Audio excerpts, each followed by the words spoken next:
Hello everyone, আসসালামু আলাইকুম। Welcome back to my channel. আজকে আমি রান্না করব মুরগির মাংসের কষা। প্রথমে চলে একটি প্যান বসিয়ে দেব, পেঁয়াজ কুচি দিয়ে দেব, তেজপাতা গোলমরিচ দিয়ে দেব। পেঁয়াজগুলি ব্রাউন কালার করে ভেজে নেব। এই তো ব্রাউন কালার করে ভাজা হয়ে গেলে এখন আমি একে একে সব মশলাগুলি দিয়ে দেব। প্রথমে টমেটো দিয়ে দেব, টমেটোর একটু ভেজে নেব।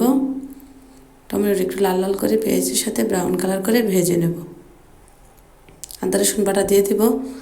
আদা রসুন বাটাটা একটু ভালো করে ভেজে নেব যাতে কাঁচা গন্ধটা না থাকে।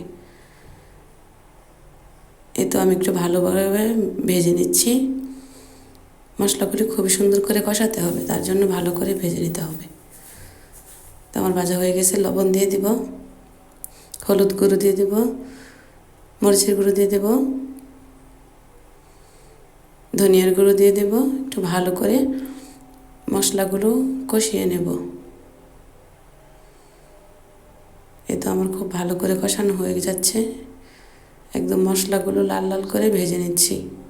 আপনারা এরকম করে ট্রাই করবেন, খুবই ভালো লাগে। তারপর আমি এখানে পানি দিয়ে দেব। এই তো আমি পানি দিয়ে দিলাম।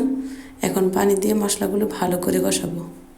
খুব ভালো করে কষালে খেতেও ভালো লাগে, সুস্বাদুও হয়। খুবই অল্প উপকরণে আপনারাও ট্রাই করবেন, এভাবে চিকেন কষা করলে খুবই ভালো লাগে, খুবই সুস্বাদু হয়। এই তো আমি এখন চিকেনগুলো দিয়ে দিচ্ছি, দিয়ে ভালো করে কষাবো। আমি আজকে কোনো ঝোল দেবো না, শুধু কষিয়ে রান্না করব।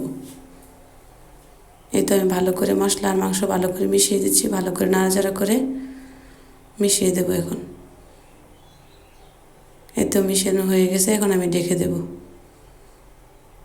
এই তো আমার কষানো মাংস হয়ে গেছে, দেখুন কত সুন্দর হয়েছে কালারটা, একদম সিদ্ধ হয়ে গেছে, খুবই সুন্দর হয়েছে। এই পর্যায়ে আমি নামিয়ে নেব। এই তো আমার হয়ে গেছে চিকেন।